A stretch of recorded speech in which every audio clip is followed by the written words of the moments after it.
चलिए आगे बढ़ते हैं। अब देखते हैं 4 मिनट में 24 खबरें फटाफट अंदाज में।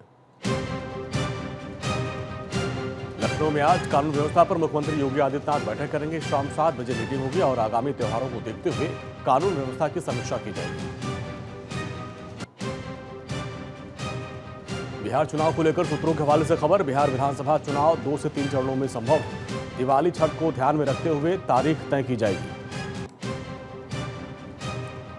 2027 यूपी विधानसभा चुनाव से पहले मायावती का प्लान। सूत्रों से जानकारी, पुराने नेताओं को वापस लाने की कवायद में जुटी है मायावती। पूर्व सांसद वीर सिंह मलूक नागर को वापस लाने की कवायद है। इसके अलावा अकीलुर रहमान, दानिश अली को भी वापस लाने का प्लान है। छत्तीसगढ़ के डिप्टी सीएम अरुण साव का स्टेटमेंट। 5 जून को विश्व पर्यावरण दिवस है और इस वर्ष अभियान की थीम प्लास्टिक को हराएंगे। प्लास्टिक कचरा पर्यावरण को दूषित करता है। तेज प्रताप यादव के समर्थन में उतरे आरजेडी के सांसद सुधाकर सिंह। कहा, तेज प्रताप का निजी मामला है, शादी करना गुनाह की श्रेणी में नहीं आता है। स्टालिन की टिप्पणी पर बीजेपी नेता नारायण तिरुपति का स्टेटमेंट। एमके स्टालिन कहते हैं कि उदयनिधि तमिलनाडु का भविष्य है और वो चाहते हैं कि राज्य का भविष्य अंधकार में हो। उदयनिधि स्टालिन बहुत अपरिपक्व, अनुभवहीन और खतरनाक है। जासूसी मामले में एक और बड़ा खुलासा। पाकिस्तान से कई भारतीय नंबर ऑपरेट हो रहे हैं। जासूस हसीन ने कई नंबर आईएसआई को दिए और भारतीय नंबरों से सोशल मीडिया चलाया जा रहा है। जम्मू रेलवे स्टेशन को बम से उड़ाने की धमकी के बाद बढ़ाई गई सुरक्षा। अतिरिक्त जीआरपी और पुलिस बल को तैनात किया गया। कल रात फोन पर बम से उड़ाने की धमकी दी गई। राजस्थान में आईएएस आलोक का निधन हो गया। आईएएस एसोसिएशन की तरफ से श्रद्धांजलि सभा का आयोजन किया गया। सचिवालय के कॉन्फ्रेंस हॉल में शोक सभा का आयोजन। मुख्य सचिव सुधांश पंत समेत तमाम ब्यूरोक्रेट्स वहां पर मौजूद रहे और उनको नमन किया।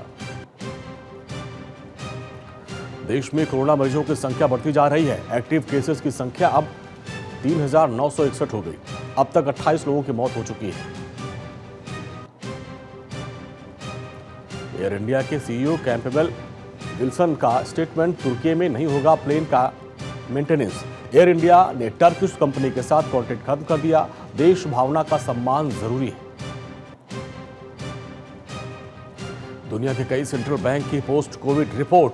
अमेरिकी रिजर्व बैंक को $77 बिलियन, बैंक ऑफ इंग्लैंड को $40 बिलियन का घाटा हुआ है।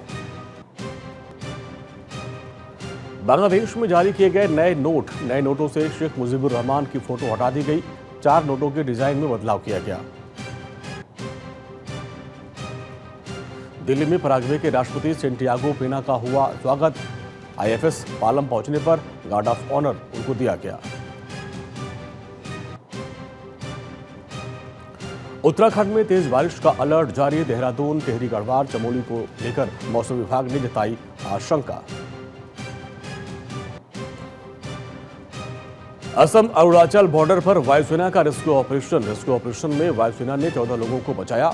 बोमजीर नदी में फंसे हुए थे। वायुसेना ने MI-17 हेलीकॉप्टर से उनको बचाया। सिक्किम में भूस्खलन की चपेट में आया आर्मी कैंप। सिक्किम में भूस्खलन से 3 लोगों की मौत हो गई। पूर्वोत्तर राज्यों में बाढ़ बारिश से भारी तबाही, 30 लोगों की मौत। रेस्क्यू के लिए सेना को उतारा गया।